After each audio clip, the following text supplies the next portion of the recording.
Hey guys, welcome back. We're going to talk about Sonic the Hedgehog, the god-awful live-action movie. Everybody's talking about Sonic the Hedgehog. Pretty much everybody's disgusted at Sonic the Hedgehog, so much though that the movie director came out and said they're changing the design. And he's getting a high five from Sonic co-creator Yuji Naka. He reacted to the movie's last-minute design change. He's on board with this change. Now, Yuji Naka has actually been pretty critical of the Sonic design. A few months ago when Sonic's really thick, ridiculous human legs were leaked, Yuji Naka came out and said he did not think that this was a good look for Sonic on Twitter. And ironically, this is a fan rendering of what they thought Sonic was going to look like, and he looks like way better than the shit we actually wound up getting. So, this is what Yuji Naka said a couple of months ago. It feels like with this Sonic here, visually the important thing to look at is the head and body ratio and the roundness of the abdomen. I wonder if they couldn't have balanced them a little bit better. These images of Sonic aren't coming officially from the movie-making source. No, they actually look better. They look better than the official versions. I think it's possible they're being strategically leaked, though getting people talking about it because it's bad and can't be good for Sonic's existing IP. Totally agree. People freaked out. So let's see what he has to say now. So this is this version of the story is coming from comicbookresources.com, cbr.com. Sonic the Hedgehog director Jeff Fowler announced earlier this week the production would update the character's design, i.e. change it, following criticisms of the original version. Fowler thanked fans for their support, and Yuji Naka seems to be following suit. Yuji Naka tweeted Fowler's original statement with the comment, "The power of Sonic fans is amazing. It's good to go in a good direction. Thank you so much for loving Sonic." For actually loving Sonic enough to say, hey, this is garbage. Yuji Naka has had a long history of video game design, was the lead programmer on the original Sonic series for Genesis. And since then, he's gone out on his own. I think he's working for Square Enix.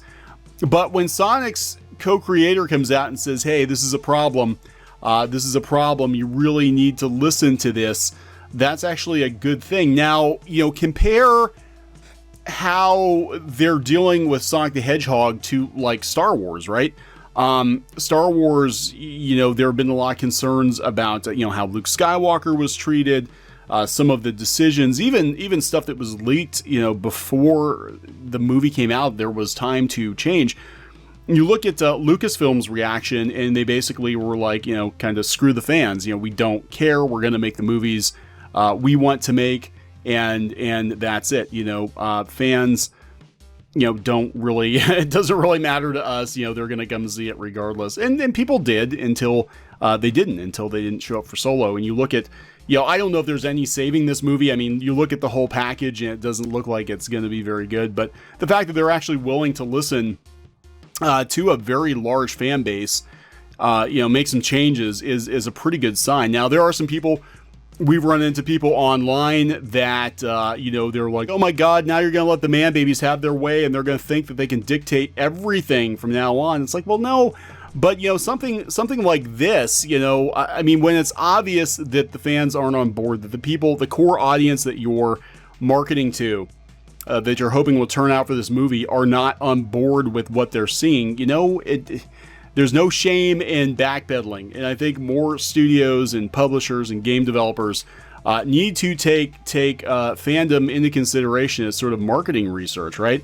I mean, if the people are saying we're not going to support your product, and they're giving you plenty of advance warning, we're not going to support your product, you might want to think about it. Now, there are cases where, fandoms get a little ridiculous, a little nitpicky. There are other cases where, maybe there was a lot of outrage and it really didn't translate into any kind of, adverse effect at the box office. But then you look at, a situation like Ghostbusters 2016 where, the fans were very vocal. People were very vocal. They did not like this movie. They didn't like the look of the movie. They didn't like the trailer. They were pointing out problems.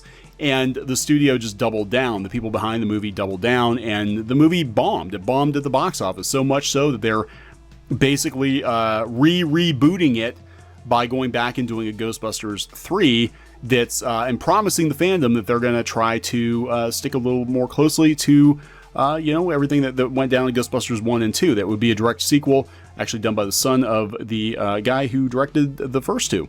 So, I think there's got to be a balancing act between, always caving to fans and realizing that sometimes, the fandom is it could be your best friend or your worst enemy. And I think in this case, it wasn't just the hardcore Sonic fandom. It was like everybody hated this design, even Sonic's co-creator. And like I said, it might not save the movie, but the fact that they're listening is a pretty good omen. It's a pretty good sign. So hopefully, they can fix it, tweak it, and the movie will be decent-ish, and we'll see what happens, I guess, come November. So please subscribe to Clownfish TV for more pop culture news, views, rants, gaming videos, art videos, and more. This has been Neon. I will talk to you later.